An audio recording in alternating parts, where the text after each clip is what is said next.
हर हर महादेव संगवारा पार्वती। कैसे हैं आप लोग। 123वां एपिसोड आज शुरू करते हैं। देवताओं का रुद्र के पास जाकर अपना दुख निवेदन करना, रुद्र द्वारा उन्हें आश्वासन और चित्ररथ को शंखचूड़ के पास भेजना, चित्ररथ के लौटने पर रुद्र का गणों, पुत्रों और भद्रकाली सहित युद्ध के लिए प्रस्थान, उधर शंखचूड़ तथा सेना सहित पुष्पभद्रा के तट पर पड़ाव और दानवराज के दूत और शिव की बातचीत शुरू करते हैं। सनत कुमार जी कहते हैं, मुने, तदनंतर जो अत्यंत दीनता को प्राप्त हो गए थे, उन ब्रह्मा और विष्णु का वचन सुनकर शिव जी मुस्कुराए और मेघ गर्जना के समान गंभीर वाणी में बोले।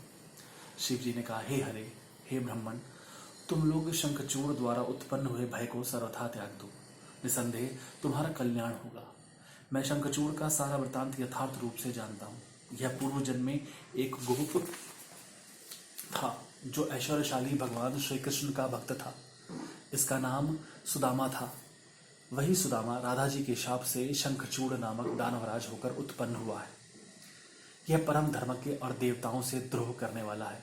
धर्मज्ञ और देवताओं से द्रोह करने वाला है। यह दुर्बुद्धिवश अपने उत्कृष्ट बल के का भरोसे संपूर्ण देवगणों को कलेश दे रहा है। तुम लोग प्रेम पूर्वक मेरी बात सुनो और देवों को आनंदित करने के लिए शीघ्र ही कैलाशवासी रुद्र के समीप जाओ।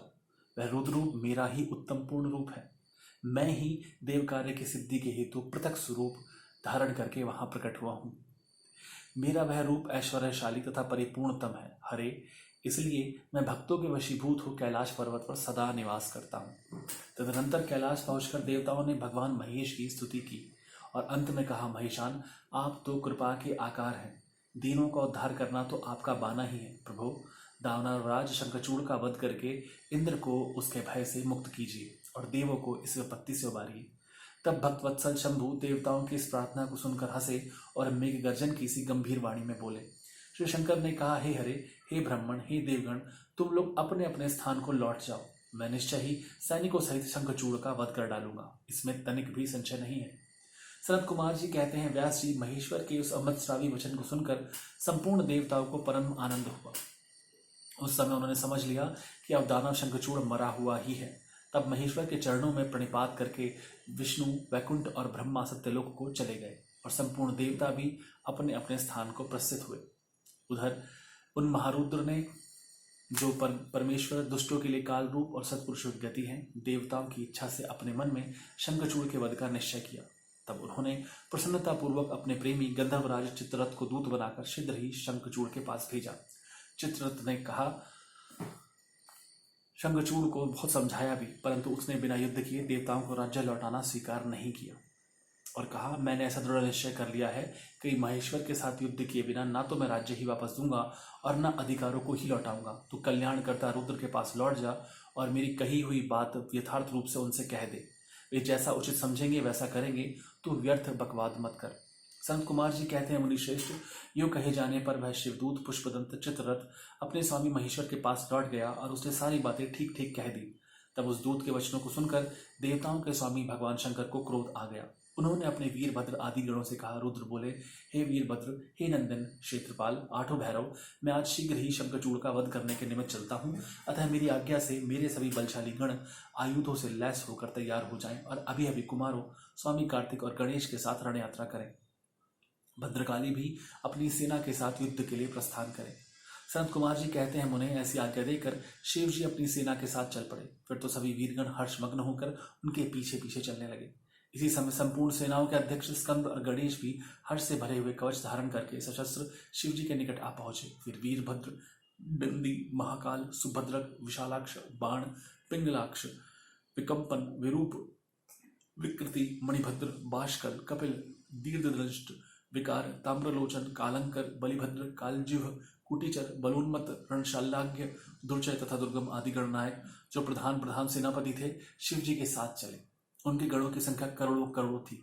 आठों भैरव, एकादश भयंकर रुद्र, आठों वसु, इंद्र, 12 आदित्य, अग्नि, चंद्रमा, विश्वकर्मा, दोनों अश्विनी कुमार, कुबेर, यम, निरृति, नलकुबर, वायु, वरुण, बुध, मंगल तथा अन्य अन्य ग्रह, पराक्रमी कामदेव, उग्रदंड, कोरट तथा कोटब आदि ने भी शीघ्र ही महेश्वर का अनुगमन किया।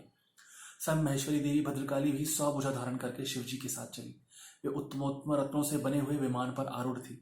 उनके शरीर पर लाल चंदन का नूल लेप लगा था और लाल वस्त्र शोभा पाता था। वे हर्षमग्न होकर हंसती, नाचती और उत्तम स्वर से गान करती हुई अपने भक्तों को अभय तथा शत्रु को भय प्रदान कर रही थी। उनकी 1 योजन लंबी भीषणाकार जिह्वा लपलपा रही थी।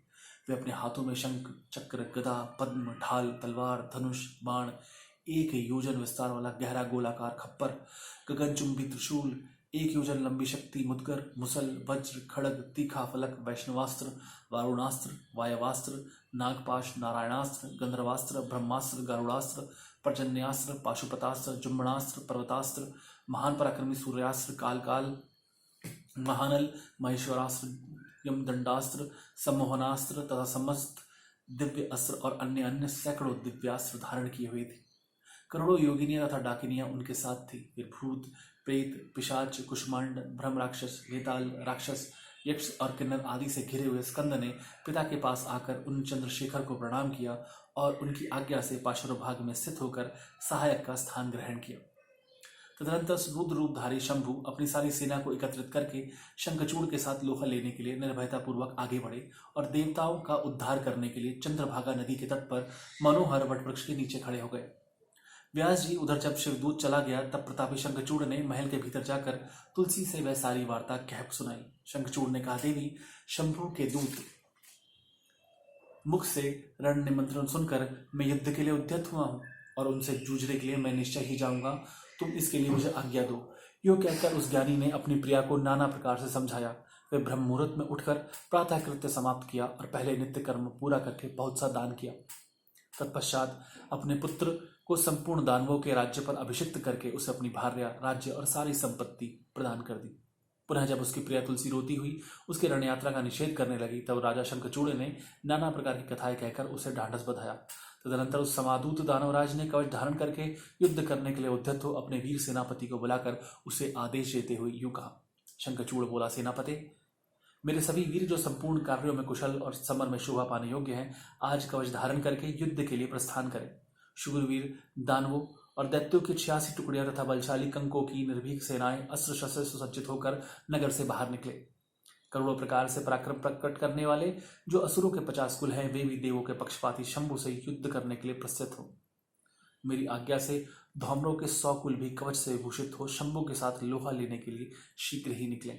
कालकेयो, मार्यो, दोहर्द्यो तथा काल को भी मेरी यह आज्ञा सुना दो कि वो रुद्र के साथ संग्राम करने के लिए रण सामग्री से सुसज्जित हो चले। सनत कुमार जी कहते हैं, मुने, सेनापति को यो आदेश देकर असुरों का राजा महाबली दानवेंद्र शंखचूड़ सहस्रों प्रकार की बहुत बड़ी सेनाओं से घिरा हुआ नगर से बाहर निकला। उसका सेनापति भी शुद्ध शास्त्र में निपुण, महारथी, महान शूरवीर और रणभूमि में रथियों में अग्रगण्य था। इस प्रकार युद्ध स्थल में वीरों को भयभीत कर देने वाला वह दानवराज 3 लाख अक्षौहिणी सेनाओं पर शासन करता हुआ शिविर से बाहर निकला और उत्तमोत्तम रत्नों द्वारा निर्मित विमान पर आरूढ़ हो गुरुजनों को आगे करके युद्ध के लिए चल पड़ा। आगे बढ़ने पर वह पुष्पभद्रा नदी के तट पर सिद्धाश्रम में जा पहुंचा। वहां एक मनोहर वटवृक्ष विराजमान था। वह सिद्धि क्षेत्र सिद्धों को उत्तम सिद्धि प्रदान करने वाला था। पुण्य क्षेत्र भारत में वह कपिला का तप स्थल कहलाता था। वह भूभाग पश्चिम समुद्र से पूर्व, मलय पर्वत से पश्चिम, शेषशैल से उत्तर और गंधमादन से दक्षिण था। उसकी चौड़ाई 5 योजन और लंबाई 500 योजन थी। भारत के उस भाग में उत्तम पुण्य प्रदान करने वाली तथा शुद्ध स्फटिक के समान स्वच्छ जल से परिपूर्ण पुष्पभद्रा और सरस्वती नाम की 2 रमणीय नदियां बहती हैं। सदा सौभाग्य से संयुक्त रहने वाली लवण सागर की प्रिया भार्या पुष्पभद्रा सरस्वती के साथ हिमालय से निकली है और गोमंत पर्वत को बाएं करके पश्चिम समुद्र में जा मिली है। वहां पहुंचकर शंखचूड़ ने शिवजी की सेना को देखा। मुने, उसने पहले शिवजी के पास एक दानवेश्वर को दूत के रूप में भेजा। उसने शिवजी से युद्ध न करने के लिए कहा और शिवजी ने उसे देवताओं का राज्य लौटा देने की बात कही। अंत में महेश्वर ने कहा, दूत, हम किसी का भी पक्ष नहीं लेते, क्योंकि हम तो कभी स्वतंत्र रहते ही नहीं, सदा भक्तों के अधीन रहते हैं और उनकी इच्छा से उन्हीं का कार्य करते हैं। देखो, पूर्व काल में ब्रह्मा की प्रार्थना से पहले प्रलय काल में श्रीहरि और दैत्यश्रेष्ठ मधुकैटभ का भी युद्ध हुआ था। पुनः भक्तों के हितकारी उन्हीं श्री विष्णु ने देवताओं की प्रार्थना करने पर प्रहलाद के कारण हिरण्यकश्यप का वध किया था। तुमने यह भी सुना होगा कि पहले जो मैंने त्रिपुरों के साथ युद्ध करके उन्हें भस्म कर डाला था, वह भी देवों की प्रार्थना पर भी ही हुआ था। पूर्व काल में सर्वेश्वरी जगजननी का जो शुंभ आदि के साथ युद्ध हुआ था और जिसमें उन्होंने उन दैत्यों का वध कर डाला था, वह भी देवताओं की प्रार्थना करने पर ही घटित हुआ था। वे ही सब देवगण आज भी ब्रह्मा के शरणापन्न हुए थे। तब वे उन देवताओं और श्रीहरि के साथ मेरी शरण में आए थे। दूत, इस प्रकार ब्रह्मा, विष्णु और देवगणों की प्रार्थना के वशीभूत हो देवों का अधीश्वर होने के कारण मैं भी युद्ध के लिए आया हूँ। तुम भी तो महात्मा श्री कृष्ण के श्रेष्ठ पार्षद हो। अब तक जो जो दैत्य मारे गए हैं उनमें से कोई भी तुम्हारी समानता नहीं कर सकता है। इसलिए राजन, देव कार्य की सिद्धि के लिए तुम्हारे साथ युद्ध करने में मुझे कौन सी बड़ी लज्जा होगी, अर्थात कुछ नहीं, क्योंकि मैं ईश्वर हूं और देवताओं ने मुझे विनयपूर्वक भेजा है। अतः तुम जाओ और शंखचूड़ से मेरी बात कह दो, वह जैसा उचित समझेगा वैसा करेगा। मुझे तो देवताओं को कार्य करना ही है। यो कहकर कल्याणकर्ता महेश्वर चुप हो गए। तब शंखचूड़ का वह दूत उठा और उसके पास चल पड़ा। हर हर महादेव संग गौरा पार्वती। शिव जी का जब हम अध्यात्म सुनते हैं या परमात्मा की किसी भी बात को हम समझने की कोशिश करते हैं तो सबसे आसान एक तरीका है कि जब आप वह बातें सुन रहे हो तो अपने नेत्र पलकों को मूंद लें, आंखें यूं बंद करके सोचें कि जिस छवि को, जिस पर ब्रह्म को आप जानते हैं वही साक्षात आपसे बात कर रहे हैं। यदि ऐसा करेंगे तो आप तुरंत भाव विभोर होकर के उस स्थिति तक पहुंच सकते हैं जिसके लिए सभी योगी और ज्ञानी ध्यान और तप करते रहते हैं। हर हर महादेव संग गौरा पार्वती।